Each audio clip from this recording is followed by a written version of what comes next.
京都のお家のデザインを公開します。どうぞベイビー、レイアウトから。何それ？私から？やめてよ。ベイビーからじゃなくてレイアウトから。無理だって。私？金額。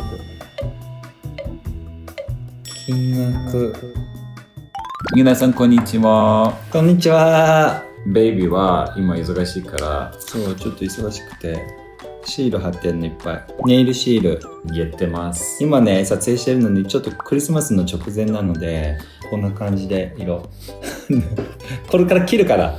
今日もアンドラに戻りましたじゃない、だけど京都のハウスはまだ全然終わってない、だから今日はちょっと話してみたいじゃないベイビー。そうだね、これかわいいね。こっちの方がリボンがついてる。これついていない。じゃあどうぞ話してください。終わらなかった。全然考えてるより終わらなかったよね。全く終わらなかったよね。できそうと思って会社全然ダメだったんだけど全然終わらないの。まあ全然終わらない。だけど今日はちょっといろんな質問もらったじゃないデザインについて。だからちょっと話してみたいじゃない？皆さん、ジェンとクリスです。で、ベイビーはインテリアデザイナーで私たちの京都のお家をね、デザインしてくれてるから、これキラキラしてかわいい。ちょっとキラキラして、これ全くキラキラしない、失敗した。でね、インテリアデザイナーなので、今日ね、ベイビーが一つずつどういう風にしてお家を作っていくのかってみんなにね、中身をね、お伝えします。お見せしちゃいます。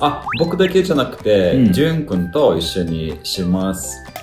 どうぞベイビー。私ね、一切何も意見がなくて。言わないでくださいね。でもみんなね、すごいのが、デザイナーって一つ一つ理由があるから、理由がないものがないから、それについてちょっといろいろ聞きましょう。逆に聞きたい。お家作ってる時に、理由がないもの入れる？入れる？ベイビーなら、まあいろんなもの入れると思うけど。じゃあ理由はあるよ。かわいい。かわいい理由はならない。ですって。なので一つずつですね、聞いていきましょう。じゃあどうぞベイビー。ではみんなにね、私たちの京都のお家のデザインを公開します。どうぞベイビー、レイアウトから。レイアウトから。何それ？私から？やめてよ。ベイビーからじゃなくて、レイアウトから。じゃあ1回。玄関に行ったら何がなる？まず1階は、マスタールームって言って、要するにマスター、オーナーさんですよね。のベッドルームとお風呂と、そしてシャワーと流し台っていうの、洗面所とお手洗いがある。玄関もあります。と、ベッドルームの中も、クローゼットもあります。2つ。知らなかった。ちょっとすいません。いつもなんかメール見ると、ちょっとスピーチレスになっちゃうから、すいません。今日はちょっと大変なことになってます。だからそういうインテリアもなるには可愛いから入れる。別に理由がないと入れない。入れない。だから1階はそういうレイアウト、入り口から出て玄関になると、左側寝室からお風呂入れる。また玄関に戻ったらトイレとシャワールームに入れる。最初のマスタールームでベイビーがねすごく変えようと思ったのは、私たちの前の家はリビングルームだったの。それをなんでマスタールームにしたかったの？それは理由ある。ちゃんと可愛いからじゃなくて、ちゃんと理由あって、京都のお家は大体、全部知らないんだけど、ほとんどは暗いじゃない？ 1 階。買った時にリビングだった、キッチンとリビングだったんだけど、じゃあずっと一日あっちで過ごさないといけないってことになってて、絶対に嫌だと思って寝室にします。暗いとねやっぱりちょっと落ち着かないじゃん。なんかリビングルームが暗いと。だからちょっとそれはね生きてる感覚ないから。そう、2人は花みたいからサンシャインないとできない。でベイビーはそれで太陽が入らないところなのでベッドルームにしようみたいな感じになりまして、マスタールームになりましたってところ。そう、ベッドルームからなんかスパみたいなところを作りたいじゃない、作りたかったじゃない、お風呂。そう、それがすごくて、そのベッドがあって、そこからねお風呂の方にグイーって行くんだよね。そうすると、障子開けて。そう、障子開けて、全部なんだけど、上も横も下も全部、壁も天井も床もすべて木、こういう木じゃないんだけれども、に全部作るんだよね。はい。これ寝室ですね。で、そこから障子をこうやって行ったら、今度はね、佐賀県萩焼き？じゃあ、萩焼きじゃない。何が？何焼きだっけかな？白川焼きの。白川焼き？ No。品川焼き？ No。品川。違う。しがら焼き。しがら焼き。しがら焼き。しがら焼き。しがらき。しがらき屋っていうお風呂をオーダーしたの。で、京都から車でどんぐらい？ 1 時間半？しがらき焼き。そう。で、京都の1時間半ぐらい。2時間しないくらいね。で、もう、オーダーしなきゃって私たち思ってたから、一昨年だね。去年だな。一昨年に行って、すぐ決めて、速攻。ね。で、ずーっと置いてもらってるの、今まで。すんごいいい人たちでね。ありがとうございます。本当ありがとうございます。しがらき焼きさん。ね、素晴らしいカスタムメイドの浴槽。めちゃくちゃ素敵。そう。にできましたみたいだけど、今までなんか写真しか見たことない。本当？見た。写真しか見てない。手伝えないといけないかな。全然いいです。それで1階のお風呂のところはちょっとスパみたいなところを作りたかったんだけど、スパとお風呂の後ろはちょっと中庭そう、中庭作りたいってベイビー言ったんだけど、中庭が作れるスペースがないので、もうどう見てもスペースなかった、中庭、ちゃんと中庭の場所がなかった、だけどお風呂のなんか半分しないぐらいね、中庭になりました。ベイビーが中庭を作っちゃってお風呂の中にいて、みんなから植物大丈夫ですか？死んじゃうよって言われてたよね。大丈夫です。なぜかっていうと、いろんなからくりがあって、ベイビーの。なので、心配しないでください。そう。大丈夫です。そう。今、臭いって言った？心配しないでください。すいません。いろんなラングエージ出てきました。かわいい。ベイビー。臭いって言われたって思って。ネイル。ベイビー全部やるの？今回。見せて皆さんに。まだ終わってないの。一つだけ見せて。これじゃなくてこれだよ。これ一番上手にできます。可愛くないこれ。親指だけなんかキラキラしてんのなんか知んないけど。お風呂からはシャワールーム入って、シャワールームの床ちょっと洗い出しです。洗い出しっていうのがなんかコンクリートに、私知らなかったんだけど、コンクリートになんか石がさズボズボってあって、こんな感じになってるのね。なので洗い出しをね全部ねベイビーが外だけじゃなくて中にも欲しいっていう話になって、なんかねすごい日本っぽいと思って、めちゃくちゃ欲しい。いろんなディスカッションあったんじゃない？あったみたい。まずできない、色ができない。またねベイビーが洗い出しの色と壁の色を一緒にしたいっていうので、壁の色が、こういうのよりベージュっぽいもうちょっと感じなんだけど、合ってる？はい。ベージュっぽい色の洗い出しって見たことあんまないよね。普通さグレイ、ダークグレイだから、でそれをまた一回作ってベイビーが OK って言ったら初めて、じゃあその色、洗い出しの色と合わせて壁にねを塗装するっていう順番になってって、なんか普通の順番よりちょっとめんどくさいというか、めんどくさいだけどなんかゴールあったらみんなねゴールの方行きましょう。そうだね、それが一番いいよね、ゴールあったら。そうだよね。こっちの人から見ると結構めんどくさい、もう嫌い、この方になってるかもしれない。そう、しょうがない。作ってください。作ってください。ベイビーね、今頑張ってる時。次はね、2階はどうなってるの、ベイビー。2階は前は2つのベッドルームがあったの。2つベッドルームあったんだけど、2階はもうワンスペースにして、そうね。キッチン、リビングとダイニングに作りました。リビング、ダイニング、ライブラリーがあるの。本棚、図書館みたいな。リビングの方ですね。そう。で、なんかすごいキッチンをすべてね、壁、何メートルあるよ、こんなのが。5ぐらい。5メートルのキッチンを作って、で、綺麗にインテリアの食器とかも入れるみたいな感じでしょ？そうだね。それも、本当に全部、いやね、ちょっと京都っぽいな街や。な感じ作りたかったんだけど、古い町屋じゃなくて、ちょっとモダンのそうなんだ。入れて、そういう町屋作りたかった。でもなるよ。だから2階は結構シンプルで。シンプルですね。床は、ウォールナットの床と、壁のパネル。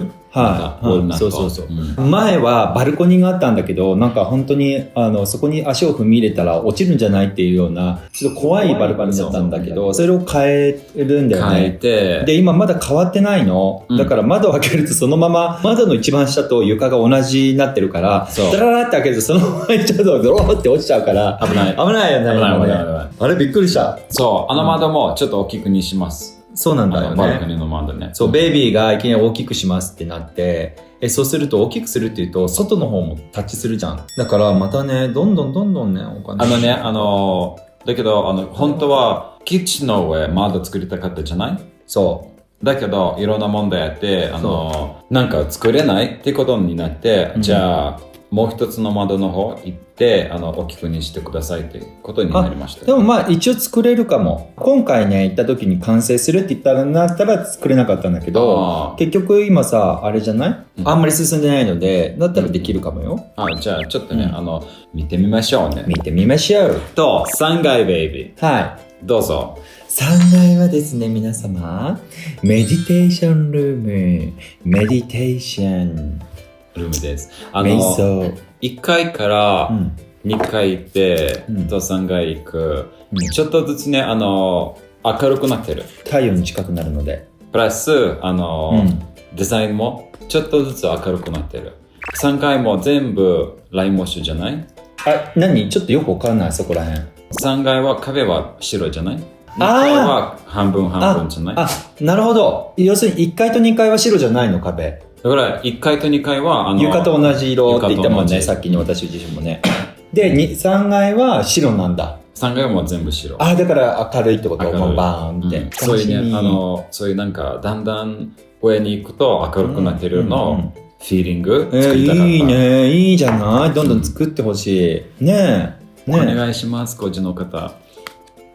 と、3階はメディテーションルームと、畳ルームと、ちょっと低い天井の場所もあるし、まあまあ高い天井のところもあるし、だけどメディテーションルームだったらもう全部床に座るじゃない？だから全然問題ないと思う。畳だもんね。畳です。そう、畳なの。ベイビー選べました、畳。畳って言っただけで別に畳を選んでないんだけど。色は選べましたじゃない？ベイビー。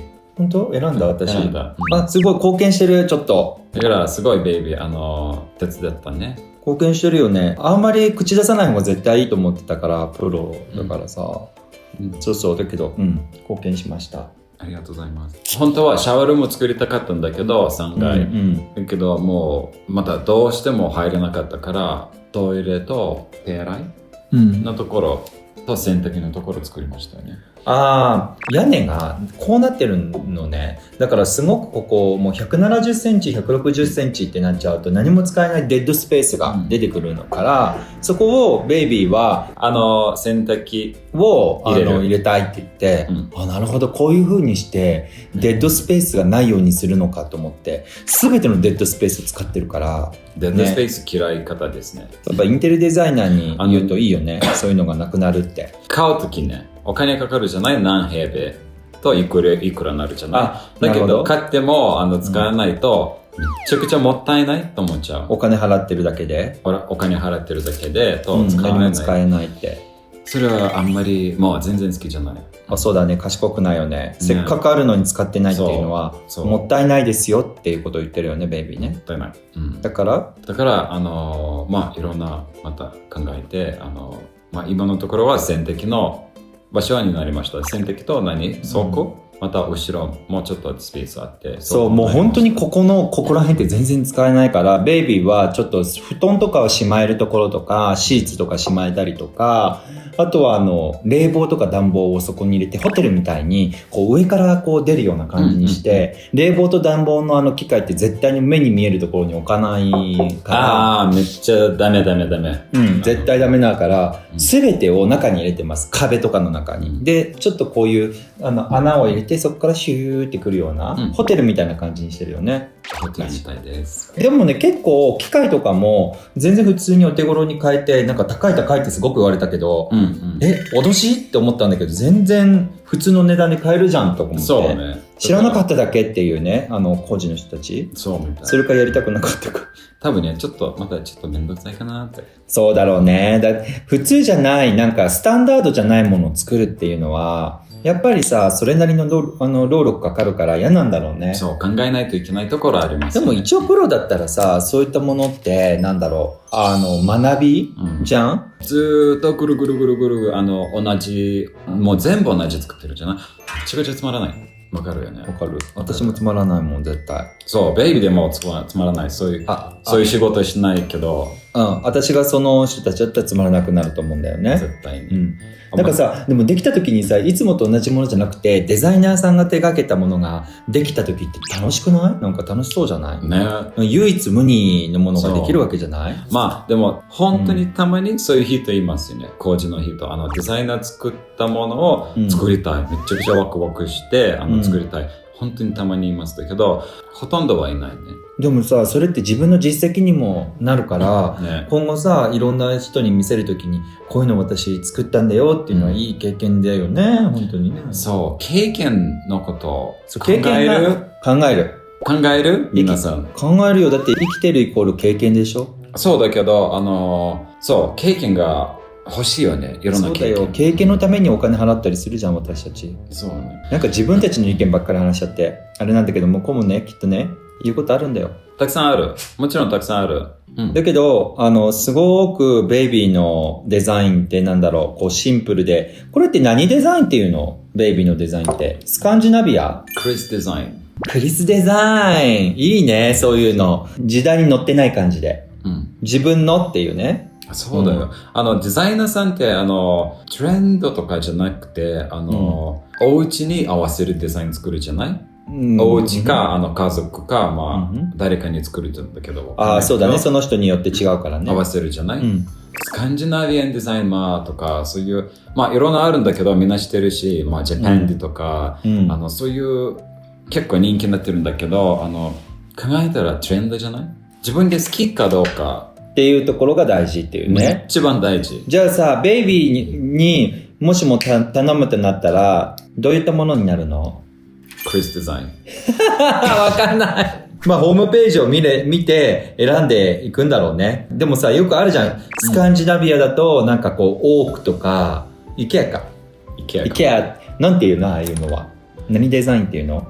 スカンジナビアンデザインって言うんだけどね。木を使っている？木あまり使わないじゃない？じゃあなんていうの？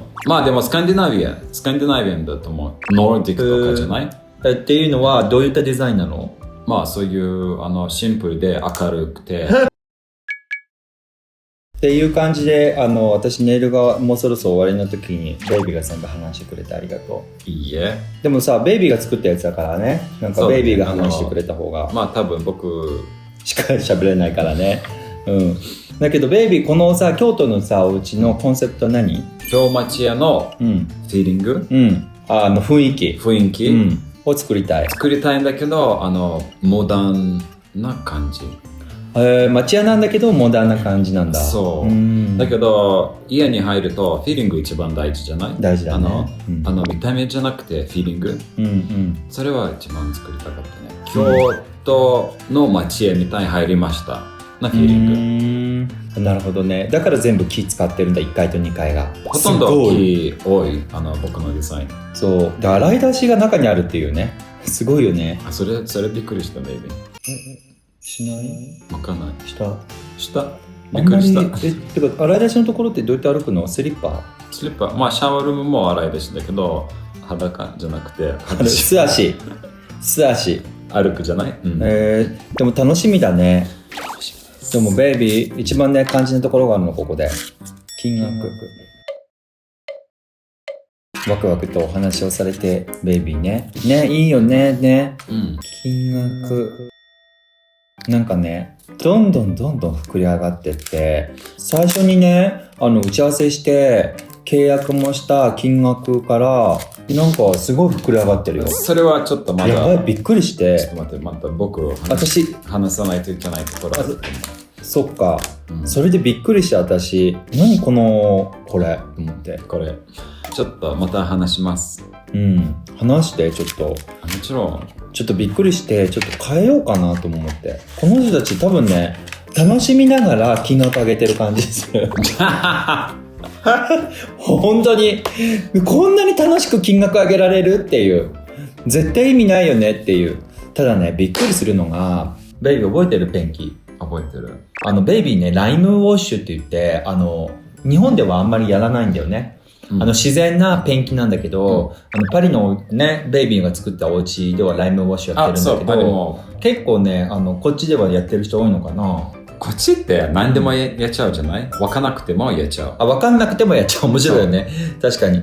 日本もさ、すごくトレンドになればね、みんなやるんだけど、で、ライムウォッシュっていうのがなかなか手に入らないし、京都ではね、一つの会社さんしかやってないらしくて知らなかったんだけど、で、ライムウォッシュのやつの、見積もり見たら、こんなに金額かかるのみたいな、ちょっとびっくりして、普通にさ、こっちからライムウォッシュ持ってって自分たちでやった方がいいんじゃないって思っちゃったぐらい、全然やるよみたいな。全然できる。ぐらいの金額の請求が来て、で、ちょっとびっくりしたから、じゃあここは抜きで自分たちで探しますみたいな話になって。で、探したんですよ。そしたら、京都に一つの会社しかないってその時知らなかったから、探したんだよね。私たち。そしたらさ、そこで見積もったのが、3分の1ぐらいだったの。最終的に同じ会社って分かったのよ。で、見積もり見た時に、同じ会社さんなのに、見積もり見た時に、3倍の金額で3分の1の金額どういうことみたいな感じになって、これって私たちが普通にこうやって電話して見てってくださいって言ってるので3倍になってるからね。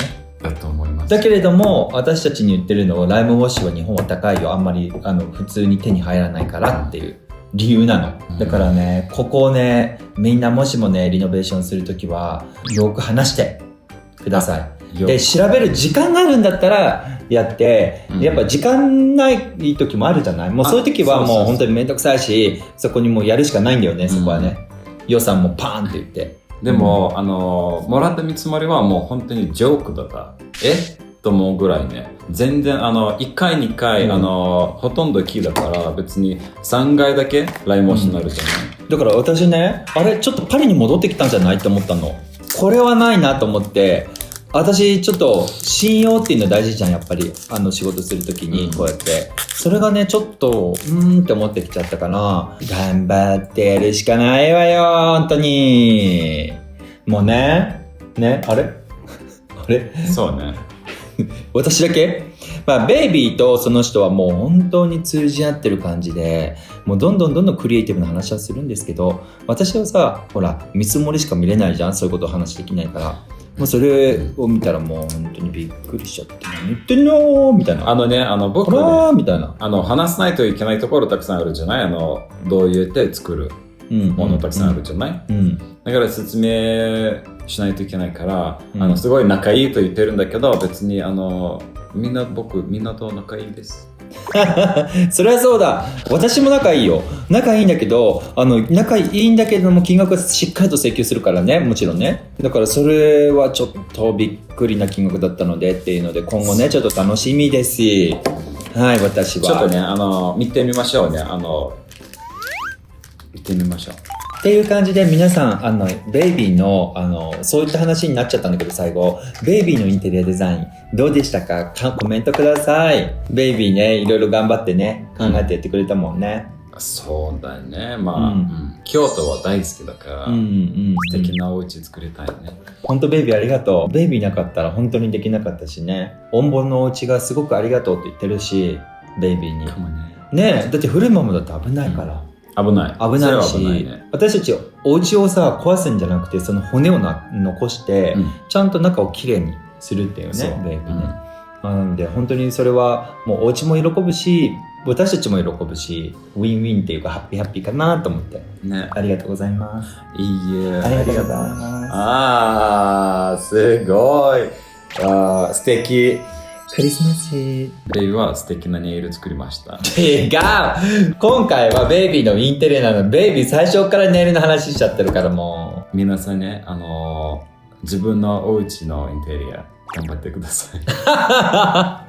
頑張ってください。ということで、皆さん、本当に、ベイビーはいろいろとね、みんなのお家をね、ヘルプしたいと思って、インスタでね、すごく情報とかもね、みんなに、アドバイスとかしてるので、ぜひね、こちら、ベイビーのインスタを見てみてください。お願いします。お願いします。では、この動画がいいなと思いましたら、皆さん、グッドボタンお願いします。お願いします。インスタフォローもしてね。YouTube チャンネル登録もよろしくお願いします。それではまた次回お会いしましょう。せーの。あちゅー。あちゅー。